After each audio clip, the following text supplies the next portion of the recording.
Assalamualaikum warahmatullahi wabarakatuh. Saya Edi Sanda, dosen IPB University dan pemilik SH Flora.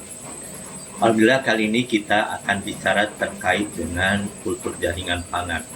Apa manfaat dan peran di dalam teknologi kultur jaringan ini dan dalam industrinya itu sangat penting terkait dengan swasembada pangan.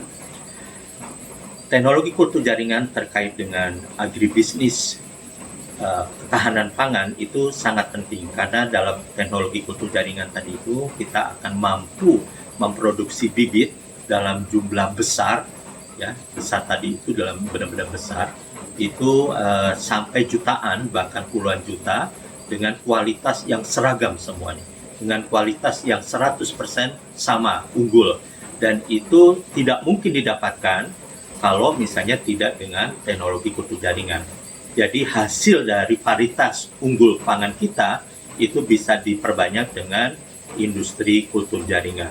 Dan di dalam industri kultur jaringan ini harus mengaplikasikan, harus menerapkan teknologi kultur jaringan media cair yang kecepatan di dalam multiplikasinya menjadi sangat cepat, dan kita menggunakan alat-alat yang membuat supaya produksi itu menjadi sangat cepat.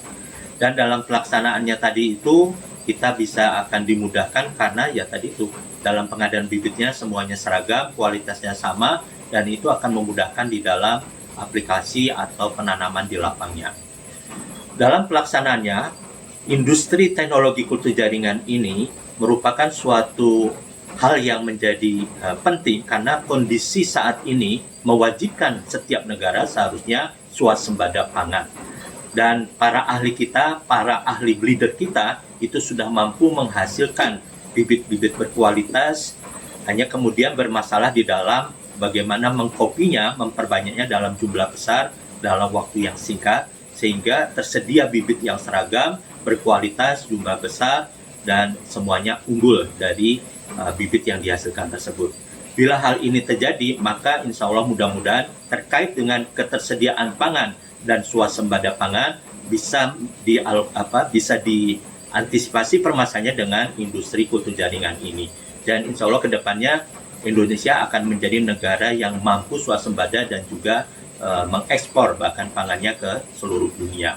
Dan ini sangat dimungkinkan. Kenapa? Karena sebenarnya industri kultur jaringan ini di Indonesia sudah mulai bangkit menggeliat. Ya, kita tidak kalah dengan negara-negara tetangga kita seperti Thailand dan sebagainya, hanya kita kalah start saja dibandingkan mereka. Tapi bukan berarti kita tidak mampu, karena sebenarnya kita sudah mempunyai teknologi seperti itu. Jadi di perguruan tinggi teknologi itu sudah ada, tinggal bagaimana kita kerjasama secara pentahelik, kerjasama semua pihak sehingga swasembada pangan tadi itu bisa terlaksana dengan baik. Teknologi kultur jaringan ini sudah dikembangkan oleh perusahaan-perusahaan kultur jaringan baik yang berlevel nasional besar maupun skala wirausaha dan perorangan. Dan ini juga merupakan hal yang sangat penting. Bila pangan tadi itu bisa diproduksi dengan kultur jaringan, berarti akan menghidupi industri-industri kultur jaringan menengah dan kecil tadi itu untuk memproduksi hal tersebut. Jadi terkait dengan pangan yang sangat ini banyak permintaan adalah jenis tanaman pisang, kemudian porang, kemudian juga yang lainnya, dan yang belum masuk adalah terkait dengan yang hortikultura, ya. Dan itu sangat penting sekali karena di dalam kultur jaringan kita sangat dimungkinkan untuk produksi itu dan mengurangi human error dan juga kendala di dalam mengantisipasi perubahan iklim dan masalah di lapangnya. Demikian jadi maksud dari yang kami sampaikan, bahwa bila kita mampu bekerja sama, maka solusi dari perbanyakan bibit dengan industri teknologi kultur jaringan ini sangat membantu sekali. Terima kasih. Assalamualaikum warahmatullahi wabarakatuh.